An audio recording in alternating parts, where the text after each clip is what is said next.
أعوذ بالله من الشيطان الرجيم. بسم الله الرحمن الرحيم.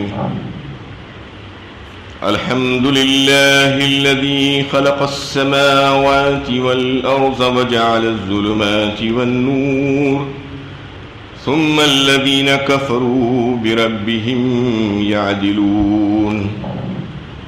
حمد اللہ ہی کے لیے ہے جس نے آسمانوں اور زمین کو پیدا کیا اور تاریکیاں اور روشنی بنائی، پھر بھی کفر کرنے والے اپنے رب کا ہمسر ٹھہراتے ہیں. یہاں سے سورہ انعام شروع ہو رہی ہے. یہ مکی سورت ہے، 165 آیتوں پر مشتمل. یہ بڑی خاص سورت ہے. اس کا نام انعام جو رکھا گیا ہے اس کا مطلب ہے مویشی، چوپائے. اس کا تذکرہ اس سورت میں بیچ میں کہیں پر آ رہا ہے کہ مشرکین عرب جو توہم پرستی میں مبتلا تھے، انہوں نے مویشیوں کے تعلق سے اس کی حلت اور حرمت اپنے طور پر کچھ مقرر کر کے رکھ دی تھی کہ یہ مویشی حلال ہے، وہ مویشی حرام ہے. اس کی تردید کرتے ہوئے اللہ تعالیٰ نے ان کے اس باطل عقیدے کو رد فرمایا. اس کے تعلق سے حضرت عبداللہ ابن عباس رضی اللہ تعالیٰ عنہ فرماتے ہیں کہ یہ پوری کی پوری صورت بیک وقت مکے میں نازل ہوئی. یہ خصوصی بات تھی. اس کے ساتھ 70,000 فرشتے اس کے جلوہ میں تسبیح کرتے ہوئے آئے تھے. اس صورت کے ساتھ اس صورت میں توحید کے مضمون کو بہت ہی مؤثر انداز میں بیان کیا گیا ہے، اس کے اصول اور قاعدوں کو، اور شرک کی پرزور مذمت کی گئی ہے.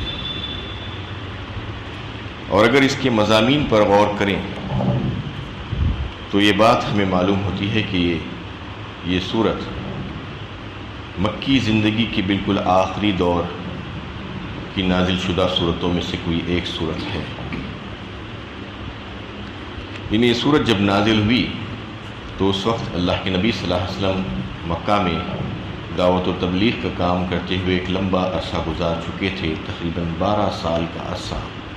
اس دوران کچھ لوگوں نے اسلام قبول کیا، لیکن مکے کے جو مشرکین تھے ان کی بھی جو مخالفت اور مزاحمت ہو رہی تھی وہ انتہا کو پہنچ چکی تھی. اس وقت تک ان کی مخالفت کی وجہ سے وہ مسلمانوں کو اتنا تنگ کر رہے تھے کہ مکے میں ان کا جینا دوبھر ہو گیا تھا.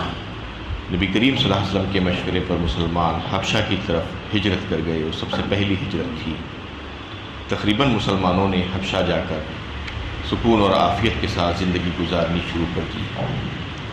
اس دوران آپ صلی اللہ علیہ وسلم کا جو دنیاوی سہارا تھا، ابو طالب آپ کے چچا اور آپ کی زوجہ حضرت خدیجہ رضی اللہ تعالیٰ عنہ، یہ دونوں بھی اس دنیا سے گزر چکے تھے اور آپ تنہا لوگوں کا مقابلہ کر رہے تھے اور اپنا فریضہ انجام دے رہے تھے دعوت و تبلیغ کا. اس وقت یہ انتہا پر تھی مخالفت، اور وہ لوگ مخالفت کی انتہا کو پہنچ چکے تھے. چوطرف سے الغار تھی، لیکن آپ صلی اللہ علیہ وسلم نے جو تبلیغ کا کام روکا نہیں تھا، اس کی وجہ سے مکہ اور اس کے اطراف و اکناف میں سے جو قبیلے میں جو صالح افراد تھے وہ اسلام قبول کرتے جا رہے تھے آہستہ آہستہ. لیکن اگر دیکھا جائے تو مجموعی طور پر مخالفت ہی زیادہ ہو رہی تھی. یعنی زیادہ مخالفت کا کام چل رہا تھا مجموعی حیثیت سے، اور اسلام میں جو لوگ آ رہے تھے وہ بہت کم لوگ آ رہے تھے. لیکن ایک نظر مدینے کی طرف اگر دیکھتے تو وہاں سے ایک روشنی کی کرن نظر آ رہی تھی کہ وہاں کے جو بڑے بڑے قبیلے تھے، اوس اور خزرج، وہاں کے با اثر لوگ آپ صلی اللہ علیہ وسلم کے ہاتھوں پر بیعت لے کر آ گئے تھے، ایمان لائے تھے، اور پھر وہاں پر اسلام کا کام شروع ہو گیا تھا. اسلام پھلنا پھولنا شروع ہو گیا تھا. یہ کیفیت اس وقت کی تھی. اسلام کی جو تحریک جو چل رہی تھی وہ تحریک بظاہر ایسی معلوم ہو رہی تھی کہ ایک ٹمٹماتا ہوا چراغ ہے اور اس کے پیچھے کسی قسم کی کوئی مادی طاقت ان کی سرپرستی کے لیے نہیں ہے، اور اس کے دائی جو ہیں وہ ان کو بھی اپنے خاندان سے کوئی خاص جو ہے سپورٹ نہیں مل رہی ہے، لوگ ان کی تائید نہیں کر رہے ہیں، اور اس کے ماننے والے جو ہیں وہ انتہائی کمزور ترین لوگ ہیں معاشرے کی، مجبور، بے بس اور بے کس لوگ۔ یہ بظاہر ایسا نظر آتا ہے کہ یہ ٹمٹماتا ہوا چراغ آج نہیں تو کل بجھ کر ختم ہو جائے گا۔ اس صورت میں مختلف موضوعات پر بحث کی گئی ہے۔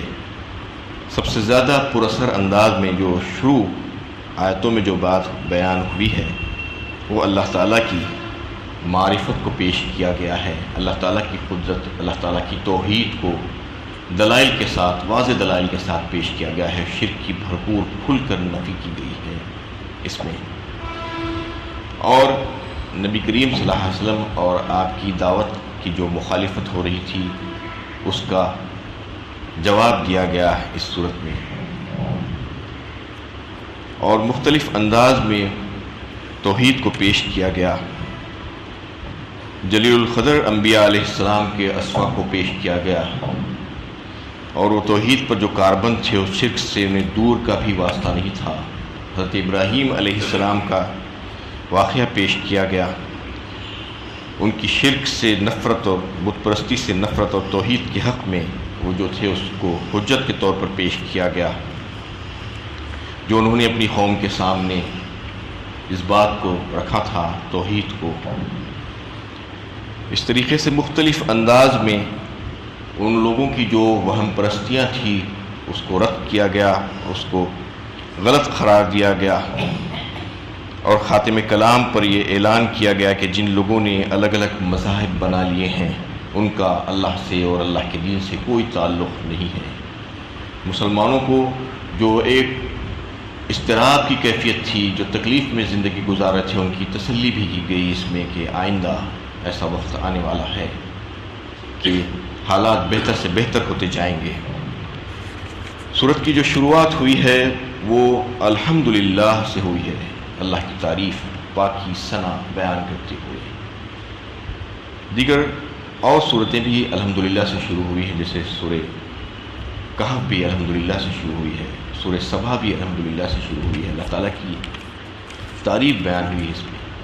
اللہ تعالیٰ کی تعریف کا کوئی، اللہ تعالیٰ تعریف کا مستحق ہے اور وہ کسی کا محتاج نہیں ہے کہ کوئی تعریف کرے یا نہ کرے۔ وہ اپنی ذات میں آپ محمود ہے، اس کے کمالات، وہ سارے کمالات سے متصف ہیں، سارے نقوص اور عیوب سے وہ پاک ہیں۔ قال موسیٰ ان تکفروا انتم ومن فی الارض جمیعا فإن اللہ لغنی حمید۔ سورہ ابراہیم 13 پارے میں اللہ تعالیٰ فرماتے ہیں کہ موسیٰ علیہ السلام نے اپنی قوم سے کہا کہ تم اور تمہارے سارے لوگ جتنے زمین پر موجود ہیں وہ اللہ تعالیٰ کے ساتھ کفر کرنے لگے تو بھی اللہ تعالیٰ کی کبریائی میں اور بڑائی میں کوئی فرق آنے والا نہیں ہے۔ اللہ تعالیٰ تو غنی ہے، اپنے آپ میں جو ہے وہ موصوف ہیں اور وہ ساری صفتوں کے مالک ہیں، محمود ہیں۔ ان کی کوئی تعریف کرے یا نہ کرے وہ کسی کے محتاج نہیں ہے، وہ بے پرواہ ہے سب سے۔ لیکن دنیا میں جتنی چیزیں بھی اچھی نظر آتی ہیں، خوبیوں والی نظر آتی ہیں، اس کو کوئی دیکھتا ہے تو اسے چاہیے کہ الحمدللہ کہے، اس لیے کہ اس کا خالق اور مالک اللہ تعالیٰ ہے، اس کے بنانے والا اللہ تعالیٰ ہے۔ کسی اور کا ذاتی کمال نہیں ہے۔ کسی سے اگر کوئی یہ کہے کہ آپ بہت اچھے ہیں، آپ کے فلاں جو ہے آپ کے پاس جو خصوصیت وہ بہت اچھی اور اعلیٰ ہے، تو اس کو کیا کہنا چاہیے؟ الحمدللہ، اس لیے کہ وہ اس کا ذاتی کمال نہیں ہے، اللہ تعالیٰ کا عطا کردہ کمال ہے۔ تو ہمیشہ اللہ تعالیٰ کی تعریف اس کو جو ہے بیان کرنی چاہیے۔ یہ اس وجہ سے کہ اللہ تعالیٰ، یہ پہلی آیت ہی میں فرما رہے ہیں کہ اللہ تعالیٰ زمین اور آسمان کے خالق ہیں، انہوں ہی نے آسمانوں اور زمین کو بنایا، اور انہوں نے یہ ظلمات اور روشنیوں کو بنایا۔ ظلمات یہاں پر جو ہے جمع کے صیغے میں لا کر بتایا گیا ہے، اور نور جو روشنی ہے اس کو وحد کے صیغے میں بتایا، اس لیے کہ ظلمات بہت سے ہوتے ہیں، ہزاروں ہوتے ہیں اندھیریاں جس پر شیطان بیٹھا ہوا ہوتا ہے وہ راستوں پر، اور نور جو ہے، جو روشنی، جو ہدایت جو ہوتی ہے، جنت جانے والا راستہ، اللہ کا راستہ، صحیح راستہ، اور یعنی شاہراہ جسے کہا جاتا ہے، ہائی وے، وہ ایک ہی ہوتا ہے، پگڈنڈیاں بہت سی ہوتی ہیں، اس لیے نور ہمیشہ جہاں پر آئے گا وہ جمع کے صیغے میں نہیں بلکہ واحد کے صیغے میں آئے گا۔ اور مقدم یہاں پر ظلمات کو کیا گیا ہے، اندھیریوں کو مقدم کر کے نور کو بعد میں لایا گیا ہے، اس وجہ سے کہ ساری کائنات میں اندھیرا چھایا ہوا ہے۔ کچھ مخصوص چیزیں ہیں جس میں روشنی ہے، جب وہ سامنے آ جاتی ہے تو پھر اس کی روشنی جو ہے نظر آنے لگتی ہے، اور جب وہ بازو ہٹ جاتی ہے تو پھر سے اندھیرا چھا جاتا ہے۔ دنیا میں آپ دیکھیے کفر کا اندھیرا کتنا پھیلا ہوا ہے، اور بہت سی ایسی جو ہے اندھیریاں ہیں دنیا میں، کائنات میں، جو چاروں طرف پھیلی ہوئی ہیں۔ نور اور روشنی اور ہدایت بہت کم نظر آتی ہے، جب وہ آتی ہے تو اپنے ساتھ روشنی لاتی ہے، اور پھر جب بازو ہٹتی ہے تو پھر اندھیریاں اس میں چھا جاتے ہیں۔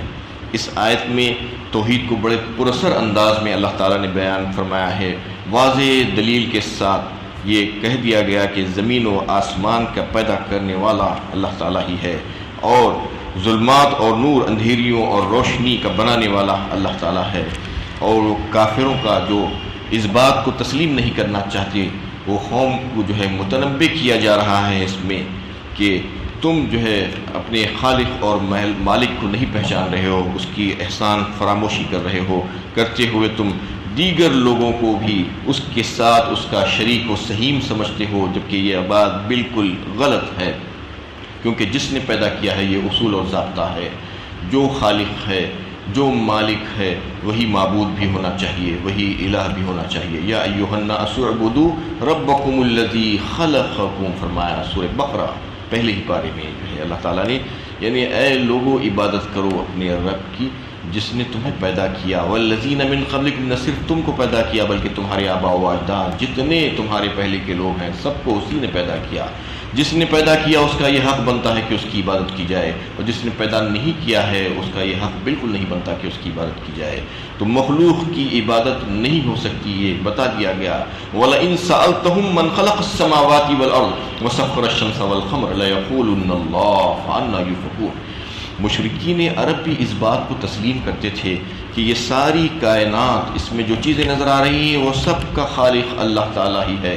اور جب ان سے پوچھا جاتا تھا، سورہ عنکبوت 21ویں پارے میں یہ جو ہے سوالیہ انداز میں ان سے پوچھا گیا، وَلَئِن سَأَلْتَهُم مَّن خَلَقَ السَّمَاوَاتِ وَالْأَرْضَ وَسَخَّرَ الشَّمْسَ وَالْقَمَرَ لَيَقُولُنَّ اللَّهُ فَأَنَّىٰ يُؤْفَكُونَ۔ یہ آسمانوں و زمین کو کس نے پیدا کیا، اور یہ سورج اور چاند کو کس نے مسخر کیا، اور کون اس کو چلا رہا ہے، اس کے پیچھے کون سی طاقت کار فرما ہے؟ تو فوراً کہے اٹھتے اللہ۔ تو اللہ تعالیٰ فرما رہے ہیں پھر کہاں بھٹکے جا رہے ہو تم؟ وَلَئِن سَأَلْتَهُم مَّن نَّزَّلَ مِنَ السَّمَاءِ مَاءً فَأَحْيَا بِهِ الْأَرْضَ بَعْدَ مَوْتِهَا لَيَقُولُنَّ اللَّهُ قُلِ الْحَمْدُ لِلَّهِ بَلْ أَكْثَرُهُمْ لَا يَعْقِلُونَ۔ اور پوچھا جاتا، جب ان سے سوال کیا جاتا کہ آسمانوں سے بارش کون برساتا ہے، اور اس مردہ ہوئی زمین کو کون زندہ کرتا ہے اس کے مرنے کے بعد، تو کہتے ہیں کہ اللہ۔ تو پھر ساری تعریفیں اللہ ہی کے لیے ہونی چاہیے، کسی اور کے لیے کیسے ہو سکتی ہے؟ کیا تم کو عقل نہیں ہے؟ تم اتنا سب کچھ جاننے اور ماننے کے باوجود بھی تم اپنے دیگر لوگوں کو اللہ کے علاوہ بت بناتے ہو، اور ان کی پرستش کرتے ہو، ان کے سامنے سجدہ کرتے ہو، ان کے پاس حاجت روائی اور مشکل کشائی کے لیے جاتے ہو، ان سے منتیں مرادیں مانگتے ہو، ان کی نظریں نیازیں چڑھاتے ہو۔ یہ کیسا اصول ہے جبکہ تم اس بات کو تسلیم کرتے ہو کہ ساری کائنات کا بنانے والا خالق اور مالک اللہ تعالیٰ ہی ہے؟ تو پھر سجدہ بھی اسی کو ہونا چاہیے، اس کے غیروں کو سجدہ کیسے کر سکتے ہو؟ کیا تم کو سمجھ اور عقل نہیں ہے؟ اس آیت میں اللہ تعالیٰ نے توحید کو سمجھانے کی کوشش کی ہے، اور اللہ تعالیٰ کی معرفت کو سمجھایا گیا ہے کہ اللہ تعالیٰ کیسا خالق اور مالک ہے، لہٰذا عبادت اسی کی ہونی چاہیے، اس کے ساتھ کسی اور کو بھی اس کا شریک، اس کا پارٹنر نہیں سمجھا جانا چاہیے۔ کوئی اس کے برابر نہیں ہے، جو کوئی اس کے برابر کسی اور کو کھڑا کرنے کی کوشش کر رہے ہیں وہ ظلم کرنے والے ہیں، اس کے برابر کوئی نہیں ہو سکتا۔ وآخر دعوانا ان الحمد للہ رب العالمین۔